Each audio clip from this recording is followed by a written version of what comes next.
Hi everyone, I wanted to share with you a card game that caught my attention because of the built-in partnerships and the rich story world that it comes from. That game is The Girl and the Robot. And not only are the components beautiful and well made, the game has a strategy and depth to it that I think is best with 4 players. So my recommendation is to play this in partners, in a 4-player game, and to really try it more than once. I think that multiple plays really open up the depth of that strategy that I was talking about and allows you to see how you can work together, how you can strategize, use your special abilities, and hopefully defeat the other team. Now, this game is kind of last person standing in style.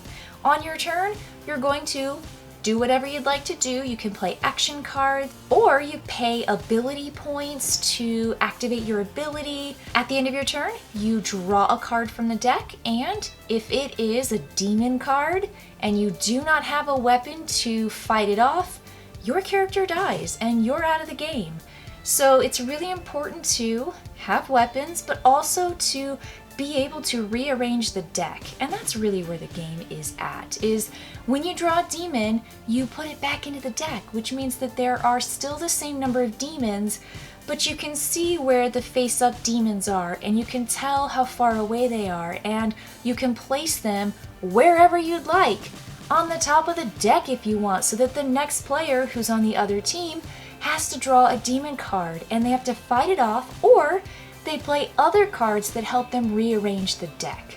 This is just a really clever game. Fortunately, each character begins with a basic weapon card, and that allows you to defend in the early rounds when you're pretty weak. And there also is another thing: if you do use your weapon, there are cards that say you can take a weapon from someone else if they have more weapons than you do. And so this imbalance of weapons where you're down and it looks like, oh, you're really vulnerable, might actually benefit you if you get that particular card that lets you exchange.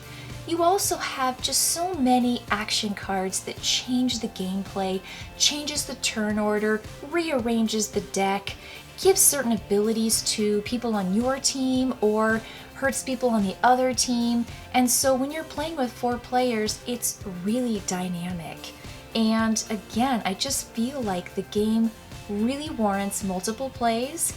It's clever, it's fun. I really enjoy games where you get to work with someone, and in this case you have a team and you're working against the other 2 players. You can look at each other's cards, you can talk about what you want to do, and you can essentially plan your turns since you are going 2 turns in a row. You're sitting next to each other. So if we're going in counterclockwise, I can go, and then my teammate to my right can go right after me. And that's one reason I favor the 4-player. When you're in the 2 or 3-player, you might be the only person on your team.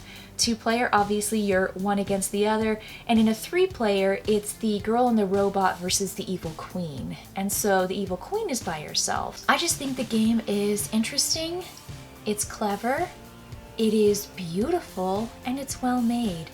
And honestly, those are 4 qualities that I'm looking for when I want to invest in a board game or a card game. I was just impressed by the level of depth and how each card that you have can allow you to manipulate things in a variety of ways. And I want it to be replayable, and since this kind of has that built-in, you've got to play it a lot to kind of get the feel for it, you're enjoying it and you're also growing and changing and learning as you play.